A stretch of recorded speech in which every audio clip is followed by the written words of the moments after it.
Boa noite, Valdinei, seja bem-vindo.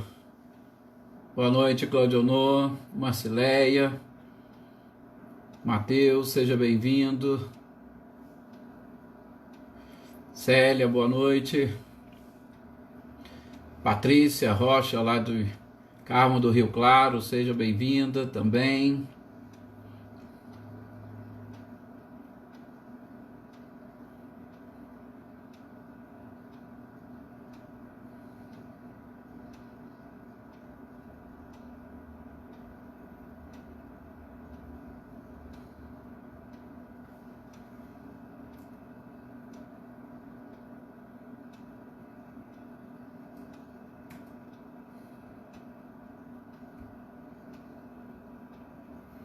Alex, boa noite.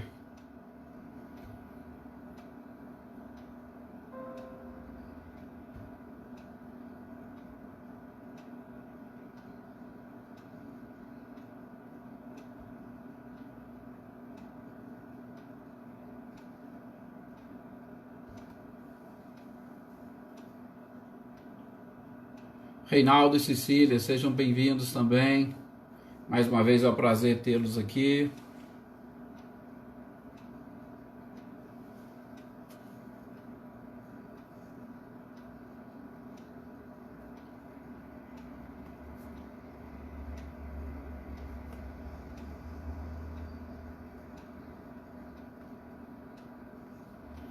Deixa eu virar a minha câmera.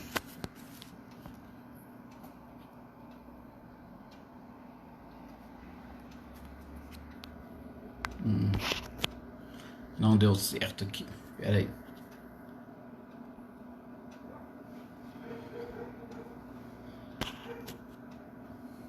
Prontos?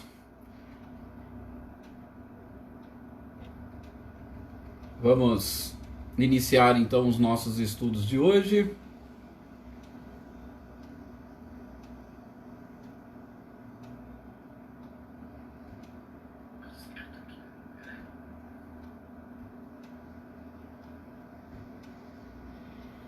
Isto. Cláudia também, boa noite, Cláudia, seja bem-vinda. A Tuca, Fátima, a Joana, nossa companheira aqui, Mariângela, Eveline e Roberta, Geisa Rodrigues, seja bem-vindo, Ricardinho, Maê, a Rita e a Helena, sejam bem-vindos. A nossa querida companheira Anitta também, o Célio Melo, o Cido, a Adriana, a Leda, Michele. Que bom estar todos vocês aqui para os nossos estudos de hoje. Bem, se vocês me permitem, eu gostaria só de passar um pequeno recadinho para vocês, lembrando que esses nossos estudos proporcionados pela Aliança Municipal Espírita têm por fim a divulgação da própria doutrina espírita, e a gente também tem um compromisso com as casas espíritas aqui da nossa cidade, da região. Então, sempre quando alguém tiver aí necessidade de transmitir algum recado, é só falar conosco. E o pessoal do Bezerra de Menezes pediu para comunicá-los que neste final de semana vai ser servido uma feijoada. Tá? A gente sabe como está esse momento de pandemia, então inclusive vai ser fornecida marmitas. E aqueles que quiserem e desejarem adquirir, é só entrar em contato, entre em contato conosco. A gente vai disponibilizar depois na página do Facebook da Aliança Municipal os dados, o cartaz com o valor da feijoada. Será R$20, e se aqueles quiserem já a entrega, tem mais R$5 e o pessoal já encaminha diretamente para vocês. Eu vou disponibilizar na página depois direitinho todo esse cartaz, toda a programação e aquilo que for necessário. Bom, gente, vamos então fazer a nossa prece inicial. Gostaria de convidá-los nesse instante a elevar o pensamento ao nosso mestre amado e querido Jesus, mais uma vez, porque nos permite estarmos aqui reunidos, nos permite estar nesse instante com o pensamento ligados a Ele através dessa espiritualidade que nos cerca, que nos acompanha. Enfim, agradecer ao Mestre amado e querido Jesus por ter nos proporcionado conhecimento, informação, e com certeza o seu legado nós vamos ficar por muitos séculos tentando estudar, tentando entender, aprofundar, para um dia nos tornarmos como ele e, como co-criadores, auxiliares mais diretos de Deus nessa obra perfeita da criação. Que a paz esteja no coração de todos vocês que estão nesse instante sintonizados conosco. Que essa paz permaneça no coração de todos vocês por muito tempo. Porque assim estaremos sintonizados com todos os espíritos do bem. E trabalhando no bem e para o bem, vamos apenas angariar o bem para nós e para a nossa vida. Que assim seja. Como nós estamos dizendo, realmente é um prazer e uma satisfação poder dividir com vocês esse tempo, essas reflexões.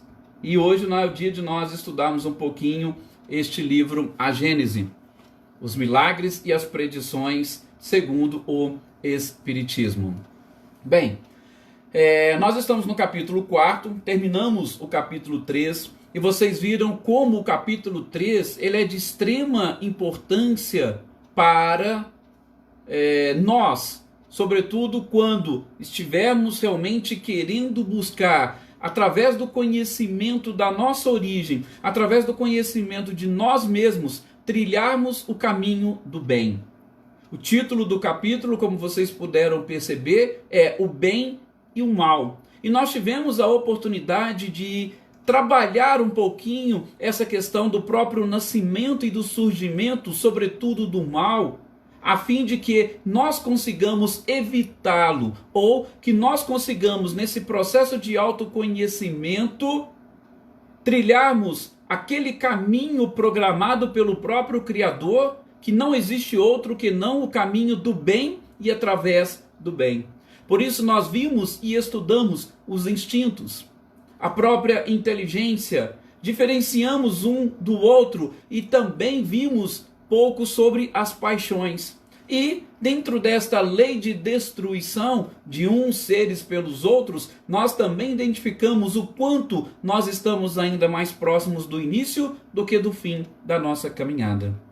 E nesse capítulo 4, Kardec vai trazer ou vai expor para nós justamente essa necessidade de nós obtermos um pouco mais de informação sobre a grande influência que a ciência tem sobre a história da humanidade, mas partindo justamente do princípio da Gênese, partindo do princípio da criação, partindo do princípio destes próprios livros básicos de praticamente quase todas as religiões. E é justamente desta forma que o codificador inicia este capítulo.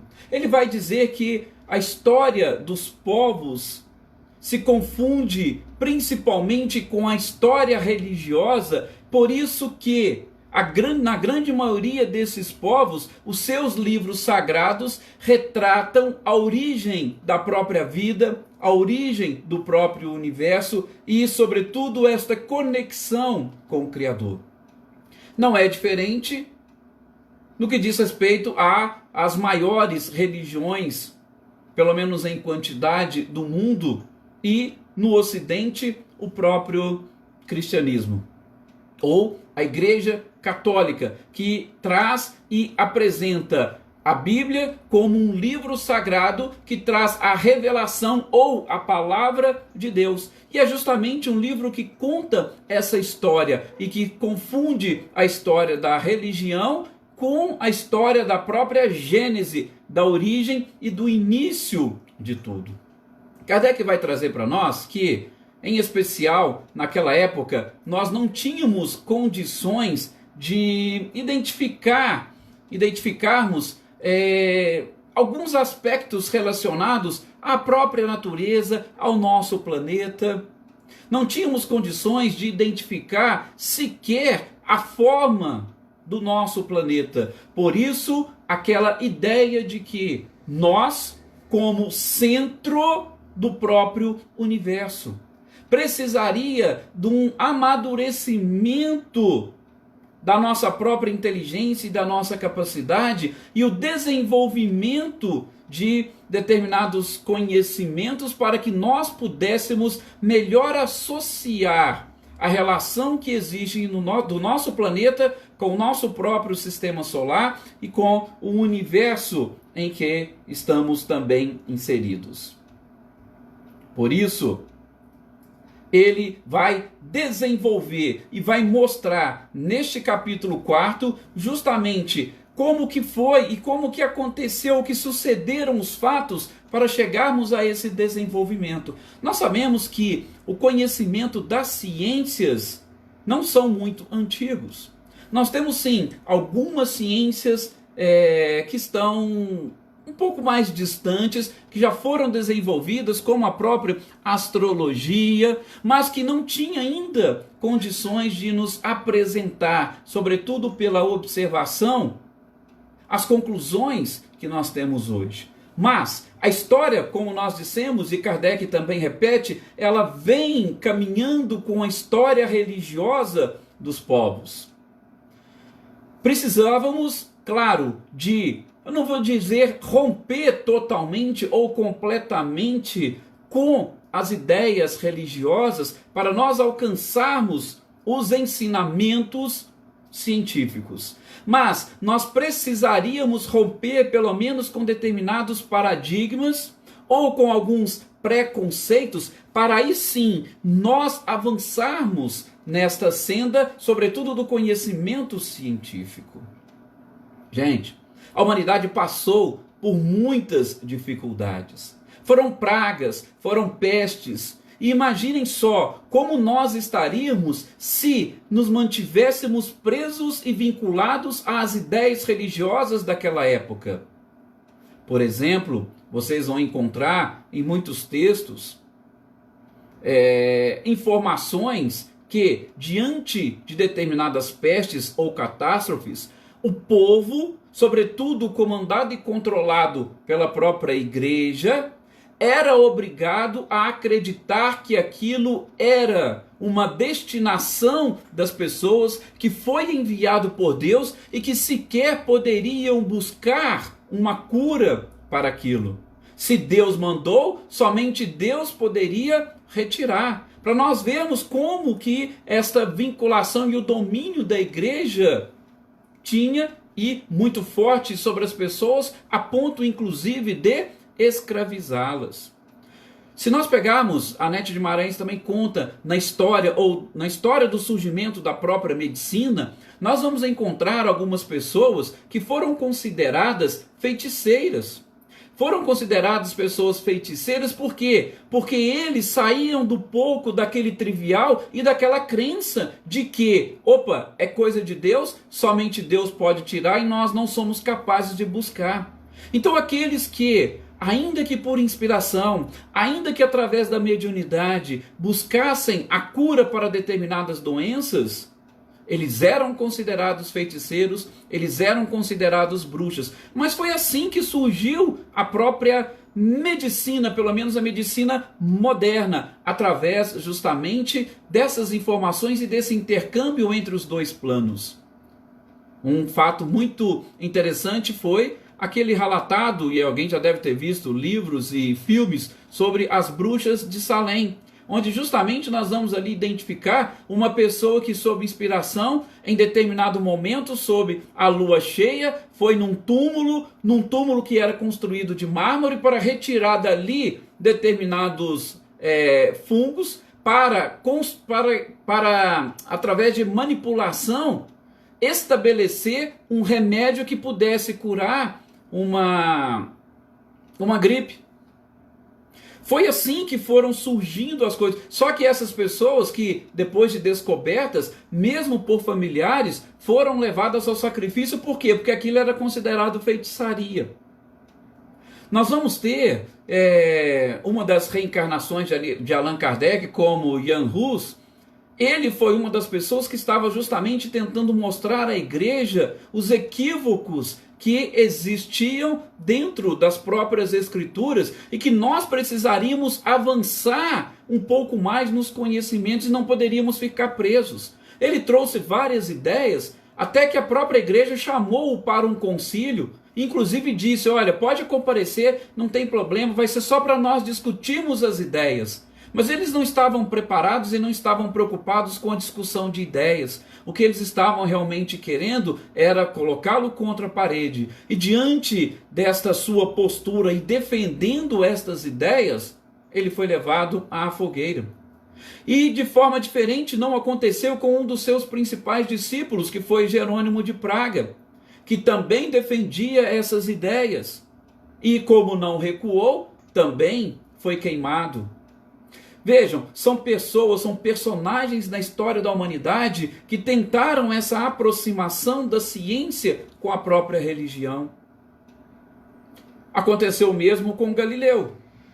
Só que Galileu, quando ele foi convocado pela igreja, justamente para que ele retratasse sobre essa questão da Terra não ser mais o centro do sistema e nem o centro do universo, ele, diante daquelas pessoas, ele falou: não, realmente, vocês estão certos, tá? Não vou falar mais. Mas aí depois que todo mundo saiu, ele falou: mas que é verdade o que eu falei?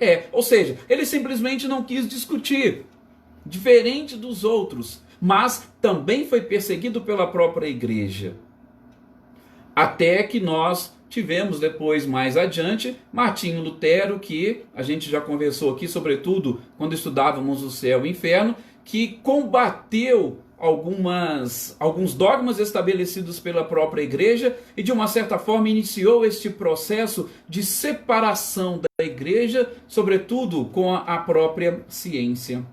A partir daí, nós tivemos muitos movimentos sociais que tinham como principal objetivo a revolução, sobretudo do pensamento. E a gente vai falar do próprio iluminismo, depois a própria Revolução Francesa. Então foi, de uma certa forma, separando a igreja da ciência, para dar liberdade à ciência, para que ela pudesse, aí sim, buscar e se aprofundar nessas verdades que nós precisaríamos saber para, sobretudo, por conta justamente dessa necessidade de um amadurecimento físico no primeiro momento, nós descobrimos pelo menos algo além daquilo que nós estávamos sabendo sobre o Criador. Porque tudo vai girar ao redor do Criador. Tudo vai girar ao redor de Deus. Ainda que sejam esses conhecimentos relacionados à própria ciência. Sim, a ciência, como nós vamos ver agora na sequência, e Kardec traz esses tópicos, cada uma dentro dos seus pontos e alguns pontos bem particulares, elas tinham essa função de, eu vou demonstrar isso através desse tipo de estudo. Eu vou demonstrar aquilo nesse estudo. Para depois, juntando tudo, nós associarmos com a própria religião, para nós melhorarmos a nossa concepção de Deus, que é o que nós estamos vendo hoje. E a doutrina espírita teve um papel fundamental. Tanto assim que se vocês pegarem a questão número 1 do livro O Consolador, vocês vão ver Emmanuel justamente responder para aquelas pessoas que fizeram o seguinte questionamento sobre essa união da ciência com o espiritismo e se o espiritismo precisaria da ciência. E Emmanuel diz que nenhuma dessas é absoluta. Que da mesma forma que o espiritismo precisa da ciência, a ciência também precisa do espiritismo para evitar a tirania e a destruição. Veja como Emmanuel foi muito perspicaz na sua resposta. Nada neste universo, sobretudo diante dos nossos olhares ainda atrasados, incipientes nessa escala evolutiva, Nada é absoluto. A gente precisa aprender a associar todos os campos e todos os ramos, sobretudo da própria ciência. Por isso que Emmanuel vai também nesse livro Consolador separar um pouco dessa ciência, que a gente já vai falar, inclusive em 5 grupos. Mas antes, citando aquilo que o próprio Kardec traz para nós neste livro, A Gênese, porque o nosso objetivo é mais ou menos assim, essa leitura de uma forma um pouco mais dinâmica do que consta nestas obras básicas. Kardec vai falar que precisou a astronomia desenvolver-se para revelar para nós um espaço infinito que nós estamos vendo hoje e que a gente vai trazer alguns aspectos daqui a pouco, quando formos lembrar do telescópio. Também houve a necessidade da própria física que nos revelou as leis da gravitação, do calor, da eletricidade, da própria luz. Veja, a física, inclusive, abrindo parênteses, tem uma particularidade, porque até hoje, e esta era uma das preocupações de Albert Einstein, que era justamente unificar as leis da ciência, da física. Unificar em que sentido? Tanto as leis do que diz respeito ao macro, quanto aquelas que dizem respeito ao micro. O objetivo dele era justamente unificar essas leis em uma só, para responder aos questionamentos tanto do macro quanto do micro. E, infelizmente, até hoje nós não conseguimos estabelecer. Se nós temos determinadas teorias por macro, a gente tem também algumas para tentar resolver a questão do micro, mas ainda não conseguiu se estabelecer essa conexão. Mas Albert Einstein, dentro da própria física, teve um papel fundamental. Para vocês terem uma ideia, Isaac Newton entendia que a lei da gravitação ela era de uma velocidade infinita. E Einstein veio e falou, opa, impossível. Por quê? Porque nada pode ser infinito. Por exemplo, nenhum corpo ou absolutamente nenhuma lei pode ultrapassar a velocidade da luz. Então ela não pode ser infinita. E a velocidade da luz, nós sabemos que a ciência hoje nos fala é de 300 mil quilômetros por segundo. Daqui a pouco a gente ainda vai lembrar um pouquinho também, tem mais uns detalhes sobre isso. Então, houve a necessidade do desenvolvimento da física. Também precisou a química se desenvolver para quê? Para mostrar para nós como funciona a transformação da própria matéria. E a química, ela vai nos acompanhar por um bom tempo. Tenham certeza, podemos extrair, por exemplo, do livro Evolução em Dois Mundos, que com o passar do tempo, nós vamos, através de substâncias praticamente únicas, conseguir nos alimentar sem precisar de destruir os outros seres. Vamos alterar até mesmo a nossa forma ou o ar que nós respiramos. Mas tudo isso é questão de evolução. Mas a química precisou ser desenvolvida para nos mostrar, inclusive, se casar com essas ideias de Darwin sobre a evolução das espécies. Assim como a própria biologia também veio e precisou do seu desenvolvimento. Mas antes, Kardec vai lembrar da mineralogia, que é justamente aquela ciência que vai estudar os materiais que formam a superfície da Terra. E a gente precisaria pesquisar. Peraí, nós estamos falando de um planeta, mas como é que é esse planeta? Essa superfície, como é que são esses materiais que a formam? Então isso é interessante. A geologia também, para demonstrar, sobretudo através das camadas terrestres, como a gente vai ver na sequência, pouco mais adiante, que cada uma dessas camadas vai justamente representar aqueles períodos que Moisés cita lá na Gênese da criação. Cada dia representando uma dessas camadas ou dessas fases da criação do próprio planeta. Kardec vai lembrar da botânica, da zoologia, da paleontologia, da antropologia, que foram justamente ciências que nos ajudaram a entender nesse processo de filiação e sucessão dos seres organizados, casando-se inclusive com essa questão trazida pela evolução das espécies de Charles Darwin. Desenvolveu-se também a arqueologia, justamente para o quê? Acompanhar os traços que a humanidade deixou para trás. Sobretudo para nós avaliarmos o em diante. Veja, Então Kardec faz uma síntese da necessidade do desenvolvimento de todas essas disciplinas científicas para nós chegarmos ao que nós estamos hoje, ou a forma como nós estamos hoje. Esse conhecimento foi fundamental para nós descobrirmos, veja o título, o papel da ciência na Gênese. Qual Gênese? Na origem de tudo isso. Só para a título de curiosidade, se vocês forem pegar esse livro que eu falei para vocês de Emmanuel, o Consolador, vocês vão ver que Emmanuel ali, ele é até um pouco mais profundo no que diz respeito a essas questões da ciência. Só para você ter uma ideia, ele divide as ciências em 5 grandes grupos. Ele fala das ciências fundamentais, que é justamente a química, a física, a biologia, a psicologia e a sociologia. Depois ele vai falar das ciências abstratas, que é a matemática e a estatística.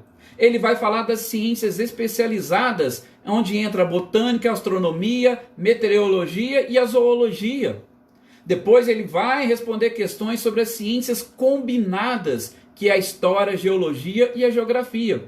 Para, enfim, falar das ciências aplicadas, que é a agricultura, engenharia, medicina, educação e a própria economia. Então vejam como que a doutrina espírita vai trazendo para nós essa demonstração da necessidade do desenvolvimento das ciências, para nós entendermos a origem de tudo o que temos.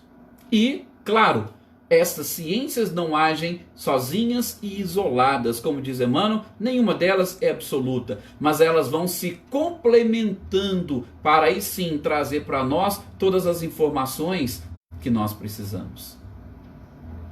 Portanto, é impossível nós entendermos a Gênese sem a concepção científica. Mas é claro, lembrando da questão 17 de O Livro dos Espíritos, nós não temos ainda a condição e a capacidade e não temos conhecimento suficiente para identificarmos a origem das coisas. Mas, como diz também a questão 18 deste mesmo livro, apenas com uma pureza espiritual a gente poderia sim adentrar a estes mistérios divinos. E o interessante é que Kardec faz uma pequena relação e traz também à tona a questão da filosofia. Ele vai falar da filosofia e que a filosofia, claro, foi uma das ciências que mais nos aproximou e ela não tem tantas diferenças do antes para o agora. E foi justamente a filosofia que veio desafiando a religião em muitos momentos e em vários aspectos. Por isso que vocês vão ver que boa parte das ciências tiveram a sua origem na própria filosofia. E a filosofia vem tentando nos mostrar que, apesar de tudo, Deus está por trás de tudo isso. Existe um Criador. Mas espera aí, tem algumas questões que precisam ser respondidas. Então a filosofia, ela vem caminhando e ela vem combatendo esses obstáculos que as religiões foram deixando. Ela vem tentando preencher alguns vazios que as religiões estavam deixando. Por isso que os filósofos sempre foram muito combatidos, em especial pelas próprias religiões. A filosofia não desistiu. E o próprio Emmanuel também no seu livro, ele não coloca a filosofia junto com essas outras ciências. Ele deixa a filosofia justamente para um outro momento, que, de uma certa forma, a gente consegue justamente entender por quê? Porque ela veio caminhando junto com a própria religião. De há muito, tentando justamente nos aproximar, ou aproximar as duas coisas. Mas, para nós continuarmos indagando, sobretudo, a religião, e uma religião fundada em livros específicos como a Bíblia, a gente precisa se questionar, mas onde está a verdade? Ou como fica a verdade diante de tudo isso?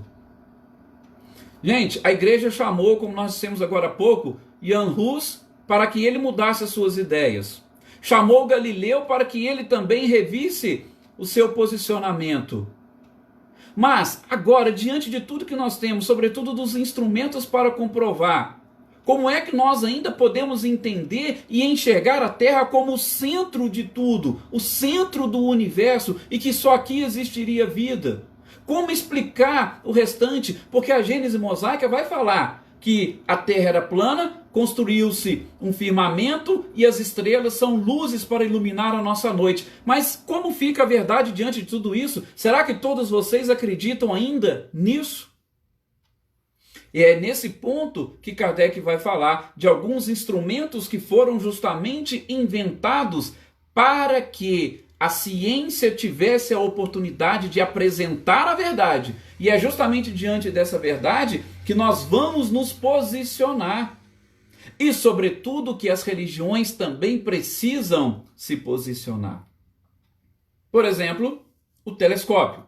Qual que é a função do telescópio? A função do telescópio é justamente nos mostrar o macro, assim como o microscópio, o micro.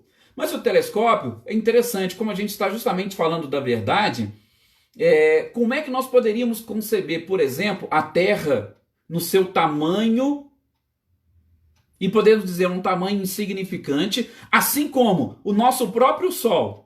Todos vocês já estudaram nos bancos escolares que o nosso Sol seria uma estrela de quinta grandeza. Mas nós já tivemos, através dos telescópios, a identificação de uma das maiores estrelas até hoje vistas. É a Canis Majoris. Para vocês terem uma ideia, ela tem cerca de 1.500 vezes o diâmetro do nosso Sol. Dá para imaginar uma estrela com 1.500 vezes o diâmetro do nosso Sol? E isso para nós aqui, começarmos a repensar se a Terra é o centro de tudo. Mas espera aí, por que existem estrelas maiores? E, vejam, a dimensão dessa estrela, ela é cerca de 9 vezes a distância da Terra até o Sol. E se ela estivesse no nosso sistema solar, o seu diâmetro abrangeria até a órbita de Júpiter. Só para a gente ter a ideia do tamanho deste astro. E isso foi o quê? Que os nossos telescópios descobriram. Querem outro exemplo do que nós descobrimos? Em 2015, uma revista inclusive divulgou que descobriram um buraco negro. E este buraco negro, ele tem uma massa 12 bilhões de vezes a massa do nosso Sol. Vocês ouviram? 12 bilhões de vezes a massa do nosso Sol. E também descobriram que para nós chegarmos, ou melhor, a distância, e é até interessante essa questão de distância, espaço, tempo, na teoria da relatividade, é algo fantástico, a gente não vai falar disso. Mas para nós calcularmos a distância da Terra até este buraco negro, nós precisaríamos de cerca de 12,8 bilhões de anos-luz. Se vocês tiverem curiosidade e quiserem calcular, é só vocês depois multiplicarem 12,8 bilhões, eu falei anos-luz. Um ano-luz dá mais ou menos 9,5 trilhões de quilômetros.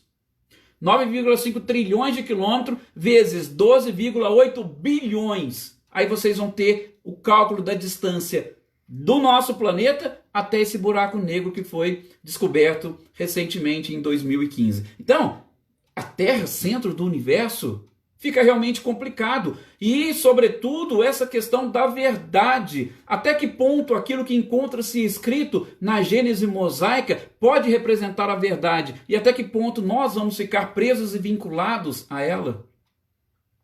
Depois nós tivemos o microscópio, que é um outro instrumento que foi inventado e que nos leva para o mundo do micro. E aí temos a física quântica para tentar explicar tantas coisas. Antes a gente tinha até o átomo. Átomo, A, 100, tomo, divisão, sem divisão. Hoje nós já vimos que ele pode ser dividido. E a gente já falou aqui dos quarks, por exemplo. Então, só para vocês verem o que a ciência, ou as verdades que a ciência nos revela. E como é que a gente fica diante dessas verdades com aquilo que encontra-se sobretudo na Gênese mosaica. Fica realmente complicado para a criatura se manter naquele mesmo posicionamento e se eximir. E Kardec vai acrescentar, se nós tivemos o microscópico para revelar o micro, nós temos o telescópio para nos revelar o macro. Ele falou que agora surgiu um terceiro instrumento que vai nos ajudar a revelar uma outra coisa que a gente ainda não tinha pensado, que é justamente um instrumento chamado mediunidade. E a mediunidade tem qual função? Nos revelar o mundo espiritual à nossa volta. Sim, um instrumento que vai nos mostrar. É um instrumento que a ciência física, a ciência humana, melhor dizendo, ainda não conseguiu encontrar. Mas Kardec fez o quê? Ele utilizou-se da própria base dos métodos científicos para provar que ali estava a ciência. Tá? Mas a ciência humana ainda não conseguiu demonstrar. Nós não temos. A gente pode perceber, nós podemos observar os fenômenos, tá? Mas nós não somos ainda capazes de dominá-lo. E, muitas das vezes, nem reproduzi-lo. Por quê? Porque a gente depende, como nós estamos vendo no livro dos médiuns, dos espíritos. Precisamos de espíritos, precisamos do fluido cósmico universal e precisamos do médium. E sem esse trio, nós não temos uma comunicação mediúnica. Daí essa dificuldade de nós, ou da ciência humana, tentar demonstrar. Assim como muitos brincaram e tentando demonstrar que a alma não existia, por quê? Porque não encontraram ela dentro do corpo. Mas isso é coisa que escapa à ciência humana. Escapa à ciência humana por quê? Porque nós ainda não temos aparelhos capazes de fazer, ou pelo menos de demonstrar, esse tipo de coisa que eles estão buscando, pelo menos por enquanto. Mas a ciência teve o seu papel até então justamente nessa Gênese, procurando mostrar ou nos trazer parte desta verdade, ou revelar parte dessa verdade. E aí vem justamente o questionamento do próprio codificador. Como que, diante de todas essas revelações científicas, nós vamos ficar diante daquilo que as religiões nos trazem? Nós vamos simplesmente continuar naquele nível de consciência de sono profundo? Nós vamos continuar presos, vinculados e ligados aos livros sagrados e deixar de lado a própria verdade? O que nós temos que fazer? Como que nós temos que pensar? Como que nós temos que reagir? O Espiritismo veio aí e chegou justamente com essa finalidade, para fazer esta união, ou restabelecer a união entre a ciência e a própria religião. E daí nós vamos extrair dos livros mosaicos, sobretudo da Gênese, porque ela possui dois pontos muito distintos. Nós vamos encontrar ali a Gênese material, que é essa que nós estamos falando e que a ciência conseguiu demonstrar e trazer, comprovar através de experimentos e instrumentos. Mas a Gênese mosaica traz também a Gênese espiritual. Essa Gênese espiritual nós ainda não mudamos e não a modificamos. Por quê? Porque, gente, todas as religiões elas vão falar da alma, da existência da alma, e que essa alma foi criada por Deus.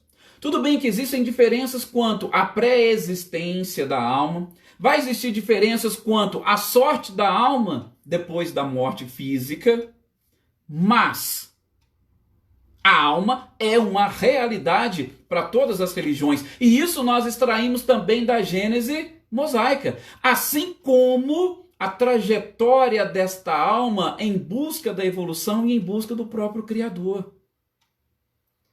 Kardec vai dizer que hoje o homem atual ele é como um adolescente que, não tendo a ingenuidade da criança, por quê? Porque diante de tudo isso que nós acabamos de dizer e que a ciência humana nos mostrou, nós não temos mais a ingenuidade das crianças. Por isso que as religiões têm perdido muito o campo, sobretudo daquelas pessoas que estão despertando a sua consciência. Por quê? Porque despertar a consciência é te colocar em contato com a verdade. E a verdade ela não consegue conviver com determinados dogmas.